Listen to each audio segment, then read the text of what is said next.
Hey everyone! I feel like I start a lot of videos by saying I'm really excited, but maybe that's just because gardening excites me fairly often. So I am going to grow this year what I'm calling my mint orchard. This basically means I'm growing a bunch of fruit mint varieties. Now this was not something I had planned. For the longest time, I have wanted to grow apple mint, and I've never been able to find it in any garden centers around me. And I didn't really know if I wanted to start from seed because I really only need one plant of each variety. So I went searching online and I came across, I have my order here, I came across Mountain Valley Growers.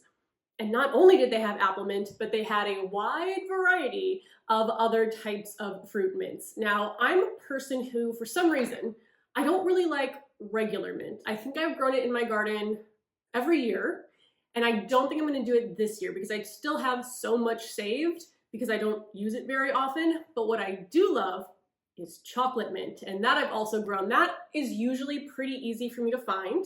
I typically get mine from Gethsemane Garden Center here in Chicago, but Mountain Valley Growers also had it. So I've ordered a bunch of 3-inch pots of different mint varieties. So I'll go over that in a second. Now I don't have any of these plants yet, which was part of me wondering, should I make this video now, even though I don't have the plants? I've never ordered from Mountain Valley Growers before, so this could all go terribly. They could be terrible quality plants, I have no idea. But the reviews of the company were good, and I figured if I wait until I get them, that'll be in May, and then it would be too late to order them if you were also interested in trying some of these varieties. So if you don't know, because this was new to me when I started gardening, you can order plants now, and most growers won't ship them to you until they're ready to be planted outside in your zone. So for me, the mints that I ordered, when did I order this? Back on January 18th. They won't be shipped. It's estimated they'll ship the week of May 13th. So I ordered these about 5 months ahead of time, and that's perfect because one, I wouldn't want them shipped in the cold weather. Who knows if they'll be able to make it? And two, that means I would have to try to keep them alive in here for 5 months. I would much rather have them arrive at my doorstep at a time when I know they can be planted directly outside of my garden. So I'm going to go over the varieties that I got, and then I'm going to go over some tips that I have learned about growing mint in container gardens, because there are definitely some things you want to make sure to follow because mint can take over very quickly, especially in a container. So I have my order pulled up here. Now everything that I ordered is in a 3-inch pot, which mint's going to go really fast. So getting even a plant in a smaller pot like that, it'll take over the pot I'm going to put it in very quickly. Like I said, estimated to ship the week of May 13th, and they'll notify me by email when that goes out. And here is everything that I got. So I got banana mint, which, let's also read the Latin names, Mentha arvenus. I got one of each of these, which again is a reason why I didn't order seeds, because if I'm only going to start one plant in my garden, not really worth getting a whole pack of seeds. And each of these were $6.95. So banana mint, then I have chocolate mint, which I might get a second one if I do see it at a garden center because I love it that much. That's Mentha piperita. Then I got lemon bergamot mint, which is Mentha piperita lemon bergamot. Somebody online said they didn't really love this one as much. So other than chocolate mint, I think I've tried apple mint at a foraging tour because apparently it grows wild in the North Pond area here in Lincoln Park, but I've never tried any of these before, so I don't know if I like them or not. But again, I'm gonna go all in, and whichever ones I do like, I will get again in future garden seasons. Then I have Mentha piperita orange mint, very excited about that. Mentha suaviolens, which is apple mint. That was what started my whole hunt.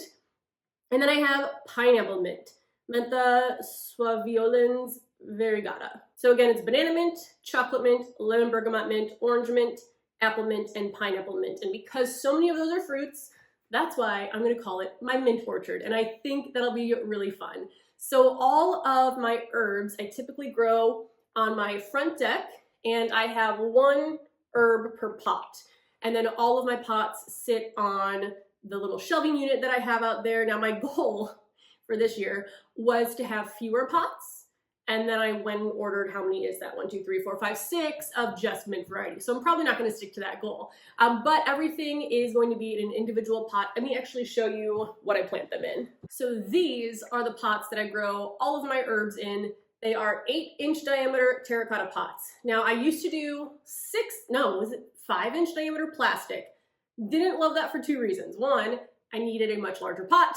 And 2, the plastic, when the soil dried out, were lightweight and they flopped over or fell over more easily when it's windy up here because, again, they're kind of on a shelving unit, so they're not sitting directly on the deck. So I like terracotta because it adds a little bit of weight even when the soil's dry, but doesn't keep things too wet and soggy. There is some aeration in the pot. And then I also do run drip to every single individual pot. These typically need to be watered, again, in this size, once per day. Now, when it comes to mint, you definitely want to put it in its own pot. That's not true of other herbs. In fact, I've grown basil right next to a tomato plant, but mint will take over. So you don't want to pot that in a pot with something else because the mint is not going to really allow that other plant to grow and thrive. So always keep mint separate. Also, mint compared to every other herb I've grown in here, when I take them out at the end of the season, it's very, very root bound. Like, it's almost all roots. So this year I might actually go up in size, maybe to a 10-inch pot, maybe 12 inches for my mint. So I would say in terms of pot size, 8-inch diameter would be the smallest pot that I would go for. And also, mint is so incredibly invasive that if you, like, let's say, because there's a hole in the bottom of this pot, if this was sitting on soil, the mint can grow out of the bottom into the soil and then spread that way. So it will spread if you give it the opportunity. I don't have to worry about that because the ground here is just the wooden deck or the metal shelves, so there's nowhere for the mint to grow. Always keep them separate, and 8 inches, I would say, minimum. I still get a ton from the plant growing it in the 8-inch pots, but they definitely would be happier in a larger size pot, so keep that in mind. Now, mint does need to be in a full sun location, so my decks get about 6 to 7 hours of sun because there's some trees up there that block the sun in the late afternoon, early evening, but they like full sun. Again, in these size pots, I do water every day. You might have to water a little bit less if they're in a larger pot, but still check it at least every day. And then in terms of pruning, so if I see any flowers, I do cut those off because I don't know if it's all varieties of mint or just some of them, that can degrade the flavor of the actual mint leaves. And you do want to prune. Now, I'm harvesting so much from these plants throughout the season that it's not like I need to go in and do a prune because the plant gets too leggy, because I'm harvesting so much that it just continues to get pruned, if that makes sense. So because of that, now the more you cut, the bushier the plant will be, but if it gets too leggy, you can even cut it back to like 1 inch or 2 from like the top of the soil and it will flush back. I mean, mint is the fastest growing herb in my garden. So even if I give it a really hard cutback or I harvest a lot from it, it'll be the size that it was. It seems like a week, maybe it's a little bit longer than that, but it grows back incredibly quickly. I definitely end up with more mint by the end of the season than any other herb that I grow in my garden. And I would say 90% of the mint that I harvest, I dry. And I just do that by tying it with some twine and hanging it from, well, my curtain rods that I have over here, just hanging it upside down somewhere out of direct sunlight indoors. And I love it for tea. Tea is what I use it for the most. I will also sometimes add some crushed dried mint leaves into like my coffee mixture before it goes in the machine to give it a little chocolate mint flavor. Again, I don't really love the regular mint. If you do, great, get some. But for me, chocolate mint is where it's at, and I hope some of these fruit mints will also be my favorite. There's also a really good chocolate mint ice cream recipe that I have saved to my phone, and I've probably had it saved for over a year, that I want to try to make it with. And then I know that mint obviously works well in a lot of drinks, but I am so excited. I cannot wait to try these varieties.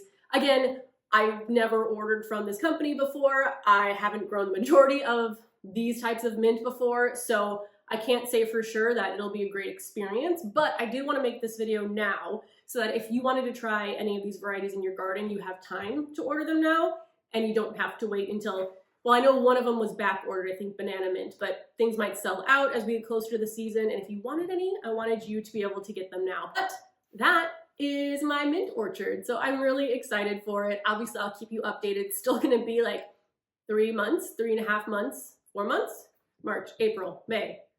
3.5 months before I get the plants myself, but I cannot wait.